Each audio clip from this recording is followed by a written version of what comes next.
இப்ப நோய் அப்படின்றது யாருக்கு வரும் அப்படின்னு கவனிச்சு பார்த்தோம்னா, ஒரு கெட்ட தசாபுத்தி காலகட்டத்துல வரலாம். இப்ப 6 குடைய திசை, 8 குடையவனுடைய திசை, அல்லது கேது பகவான் தொடர்பாகி இருக்க, ஒரு உதாரணமா இப்ப குருவோடு கேது தொடர்பாகி அந்த குரு திசை நடக்கும் பொழுது ஜாதகர் நிச்சயமாக குரு காரகத்துவம் நம்ம உடம்புல எந்த உறுப்புகளாக செயல்படுகிறதோ அதில் பலகீனம் அடைவார் அப்படின்றது அர்த்தம். அப்ப குரு காரகத்துவ உறுப்புகள் அப்படின்னா என்னன்னு எடுத்துக்கிட்டோம்னா கல்லீரல் தான். அப்ப கல்லீரல் சம்பந்தப்பட்ட உபாதை ஜாதகருக்கு உறுதியாக வரும் அப்படின்றத நம்ம எடுத்துக்கலாம்.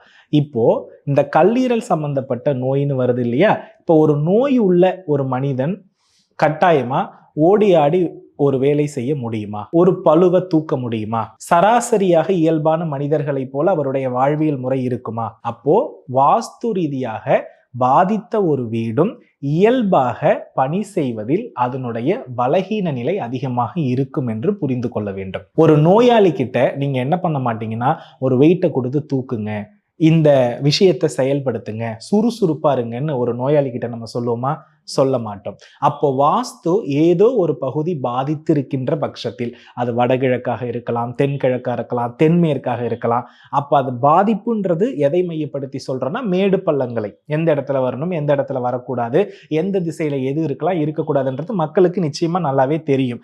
ஆனா அப்படி இருந்தும் நான் வாழ்றேன் அப்படின்னும் போது அதுல மக்கள் பண்ணக்கூடிய பெரிய தவறு என்னன்னா, ஒரு நோயாளியிடம் அதிக சுமை கொடுத்தால் அவன் எப்படி விரைவில் அவனுடைய மரணத்தை சார்ந்து அவனுக்கு நிலை ஏற்படுமோ, அதே போல வாஸ்து தோஷ உள்ள ஒரு வீட்டிலிருந்து சராசரியாக ஒரு நல்ல வீட்டில் வாழக்கூடிய வாழ்வியல் முறையுடைய பொருளினுடைய பளுவை வீட்டில் அதிகப்படுத்துவதன் மூலம் இவர்கள் சேர்ந்தே துன்பம் அடைகிறார்கள் என்பதுதான் உண்மை.